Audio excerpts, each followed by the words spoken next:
Experience. ആ വണ്ടിയാണ് എല്ലാവരും ഇവിടെ വലിയ വലിയ ആളുകളെ ആക്കിയത്. പഠിച്ചുകൊണ്ടിരിക്കുക ഇന്നതിൽ എന്നുള്ള ഇല്ല, നമ്മൾ അതിനുള്ളൊരു ടീംസിനെ വെച്ചിട്ട് ഇങ്ങനെ നെക്സ്റ്റ് എന്താ പ്രോഗ്രാം എന്നുള്ളതിൽ വെരിഫൈ ചെയ്തുകൊണ്ടിരിക്കുകയാണ്. അതിൽ തളരാതെ പിടിച്ചു പോരുന്ന ഏത് മേഖലയും കരകയറ്റി കൊണ്ടുവരാൻ സാധിക്കുന്നതാണ് എൻ്റെ ഒരു വിശ്വാസം. അസ്സലാമു അലൈക്കും, ഗുഡ് ഈവനിങ്, നമസ്കാരം.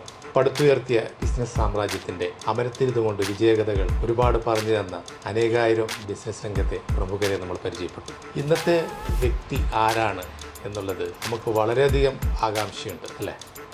തീർച്ചയായിട്ടും മജീദിക്കയാണ് ഐക്കൺസ് ഓഫ് ഇന്ത്യയുടെ ഇന്നത്തെ ആ വിശിഷ്ട വ്യക്തിത്വം. വളരെ വളരെ വിനയപൂർവ്വം അദ്ദേഹത്തെ ഈ പ്രോഗ്രാമിൽ നമ്മൾ പങ്കെടുക്കുവാനായി ആദരപൂർവ്വം ക്ഷണിക്കുകയാണ്. വർഷങ്ങൾക്ക് മുമ്പ് ഒരു ജോലി എന്ന സ്വപ്നവുമായി പ്രവാസ ലോകത്തേക്ക് കടന്നു വന്ന നമ്മുടെ പ്രിയങ്കരനായ മജീദിക്കയാണ് ഇന്ന് നമ്മുടെ മുമ്പിലിരിക്കുന്ന വിശിഷ്ട വ്യക്തിത്വം. അപ്പോൾ കഴിഞ്ഞ 17 വർഷത്തോളമായി അദ്ദേഹം ഇവിടെയുണ്ട്. മജീദ് ഖാൻ പ്രോഗ്രാമിലേക്ക് ഒരിക്കൽ കൂടി സ്വാഗതം. ഞങ്ങളിത് ഈ സ്ഥാപനം ഈ ഒരു നെയിമിലേക്ക് സ്റ്റാർട്ട് ചെയ്തിട്ട് കുറഞ്ഞ കാലങ്ങളായിട്ടുള്ളൂ. നമ്മളല്ലാതെ ആദ്യം വേറെ കമ്പനികളിലായിട്ടായിരുന്നു, വേറെ വേറെ പേരുകളിലായിരുന്നു നമ്മുടെ സ്ഥാപനം അറിയപ്പെട്ടിരുന്നത്. എത്ര സ്ഥാപനങ്ങൾ? മൂന്ന് സ്ഥാപനങ്ങൾ. അല്ലാതെ വേറെ കമ്പനിയായിട്ട് ടൈപ്പ് ആയിട്ടുള്ളതും വേറെ പാർട്ട്നേഴ്സുമായിട്ടുള്ള മൊത്തം നമുക്ക് സൗദി അറേബ്യയിൽ 7 സ്ഥാപനങ്ങളുണ്ട്. മുംതജാൽ ബർക്ക ഈ സ്ഥാപനത്തിൻ്റെ മറ്റ് ബ്രാഞ്ചസ് ഉണ്ട്. അത് എവിടെയൊക്കെയാണ്? അത് നമുക്ക് പിന്നെ ദമാമുണ്ട്, റിയാദുണ്ട്, അൽ ഹസൻ, മുതൽ പറയുന്നത് 3 ഇതാണുള്ളത് മെയിൻ ബ്രാഞ്ചുകൾ. പിന്നെ എൻ്റെതായിട്ടുള്ള പേഴ്സണലായിട്ടുള്ള വേറെ കമ്പനികളിൽ മാസ് ജനറൽ ട്രേഡിംഗ് എന്ന് പറഞ്ഞുള്ള കമ്പനി, അതിന് ജിദ്ദ, റിയാദ് പിന്നെ ബ്രാഞ്ചുകളുണ്ട്. വലിയൊരു കുടുംബത്തിൽ നിന്നാണ് വയനാട്ടിൽ അറിയപ്പെടുന്ന ഒരു കുടുംബമാണ്. അതുകൊണ്ട് ഒരു ചെറിയ സ്വപ്നങ്ങളായിട്ട് വന്ന് ഇവിടെ വലിയ സാമ്രാജ്യം കെട്ടിപ്പടുത്തി. 100% അപ്പോൾ ഫുഡ് സ്റ്റഫാണ്. അതെ. അപ്പോൾ എന്ത് പറഞ്ഞാലും 100% ഒരു ഹൈജീനിക്ക് ഒരു വാക്കിന് വളരെ പ്രാധാന്യമുണ്ടല്ലോ. അപ്പോൾ അത് തൊഴിലാളിയുടെ ആത്മാർത്ഥത, അർപ്പണബോധം, 100% അവരെയൊക്കെ എങ്ങനെയാണ് ഈ ഇതിലേക്ക് ക്രോഡീകരിച്ച് കൊണ്ടുപോകുന്നത്? നമ്മളെന്ന് വെച്ചാൽ ഒരു ഫ്രണ്ട്ലി ആയിട്ടാണ് നമ്മളെ സ്റ്റാഫുമായിട്ട് കഴിഞ്ഞു പോകുന്നത്. നാട്ടിൽ തന്നെ പല വർക്ക് ചെയ്യുന്നു. ആ ഫ്രണ്ട്ലി കൊണ്ടാണ് എൻ്റെ ഉയർച്ച എന്ന് 100% വിശ്വസിക്കുന്ന ഒരാളാണ്. കാരണം സ്റ്റാഫുകളിലായിട്ട് എപ്പോഴും നല്ല ഒരു കമ്മ്യൂണിക്കേഷനും നല്ല ഒരു ഫ്രണ്ട്ലി ആയിട്ടുള്ള ഇടപഴകലുകളും അവരുടെ പ്രയാസങ്ങൾ നമ്മൾ മനസ്സിലാക്കിയിട്ടും നമ്മുടെ പ്രയാസങ്ങൾ അവരോട് പറഞ്ഞിട്ടും അങ്ങനത്തെ ആ ഉയർച്ചയിലൂടെയാണ് നമ്മൾ ഇത്രയും ഈ പടവുകൾ കയറി വന്നതെന്നുള്ള 100% ഒരു വിശ്വാസം കാരണമാണ് ഞാൻ. നമ്മളെ ഏറ്റവും എല്ലാത്തിൻ്റെയും ഉയർച്ചയുടെ മെയിൻ കാരണം നമ്മുടെ സ്റ്റാഫുകളായിരിക്കും. കൂടുതൽ ക്രെഡിറ്റ് അവർക്ക് കൂടി കൊടുക്കാം. നമ്മളോടൊപ്പം നിന്ന് സ്റ്റാഫ്സ് ഉണ്ട്. ഇപ്പോൾ നമുക്ക് എല്ലാ ബ്രാഞ്ചിലും കൂടി 240 സ്റ്റാഫുകളുണ്ട്. എല്ലാം കൂടി. അപ്പോൾ വയനാട്ടിൽ വളരെ പ്രശസ്തമായിട്ടുള്ള പള്ളിയാൽ കുടുംബത്തിലെ ഒരു കുടുംബാംഗമാണ്, വലിയൊരു കുടുംബമാണ്. അപ്പോൾ കുടുംബമഹിമയും ആരൊക്കെയാണ് എന്തൊക്കെയാണെന്നൊക്കെ ഉള്ളത് നമുക്ക് മജീദ് ചോദിക്കാം. ഉപ്പ തരുവണത്ത് തന്നെയായിരുന്നു നമ്മളൊക്കെ ജനനം. വയനാട്ടിലെ നമ്മൾ പള്ളിയാൽ അറിയപ്പെടുന്ന ഒരു അന്നത്തെ കാലത്ത് വലിയ പ്രൗഢിയുള്ളൊരു കുടുംബമായിരുന്നു.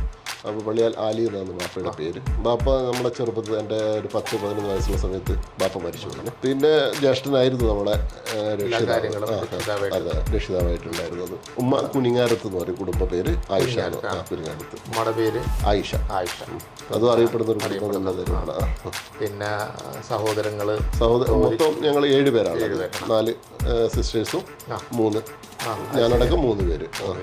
അനുജൻ മമ്മൂട്ടി മുസ്ലിയാർ എന്ന് അറിയപ്പെടുന്ന ഒരു പ്രാസംഗികനാണ്. ഇസ്ലാഹി പ്രവർത്തകനാണ്.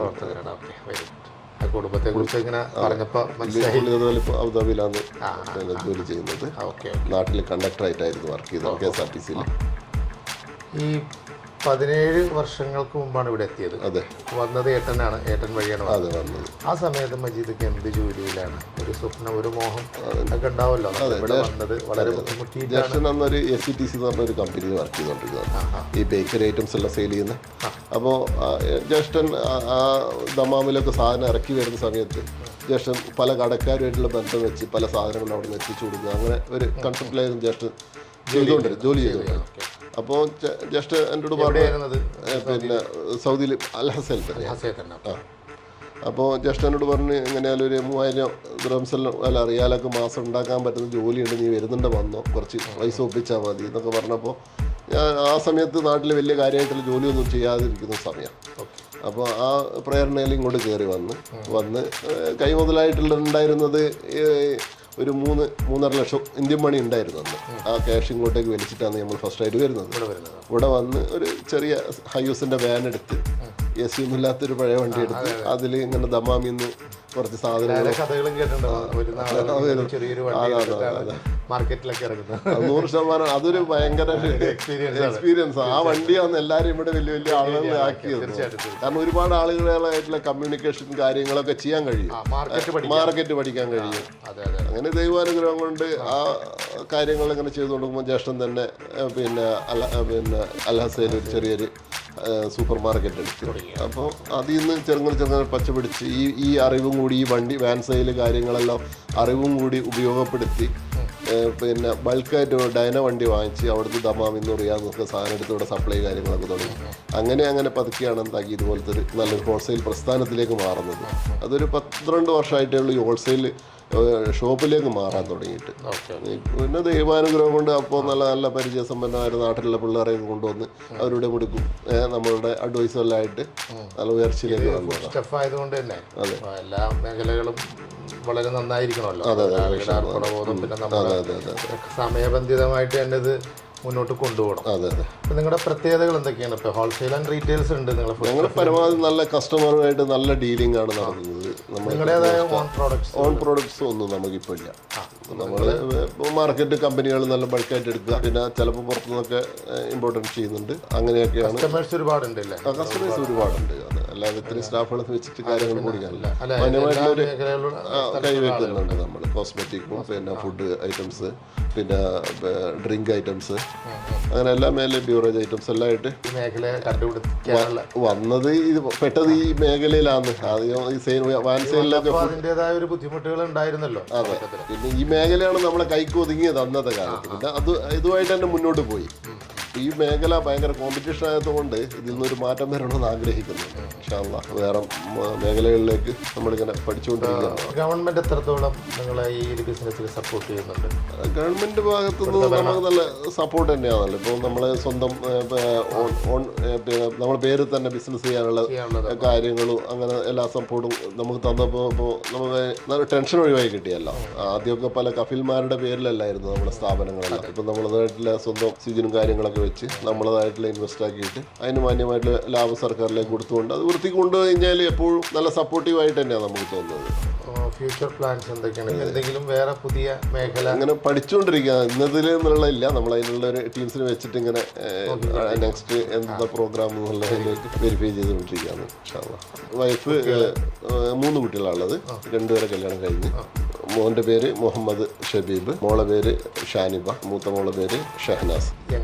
ജനറേഷന് വേണ്ടി എന്താണ് അവർക്ക് പകർന്ന് കൊടുക്കാനുള്ളത്? ആത്മധൈര്യവും ആത്മാർത്ഥം, പിന്നെ ചെയ്യുന്ന ജോലികളോടുള്ള കഠിനാധ്വാനം ഉണ്ടെങ്കിൽ, അറ്റൻഷൻ ഉണ്ടെങ്കിൽ എങ്ങനെയായാലും അതിൽ തളരാതെ പിടിച്ചു പോരുന്ന ഏത് മേഖലയും കരകയറ്റി കൊണ്ടുവരാൻ സാധിക്കുന്നതാണ് എൻ്റെ ഒരു വിശ്വാസം. പിന്നെ എന്താണ് നിങ്ങളെ മറ്റു ആക്ടിവിറ്റീസ്?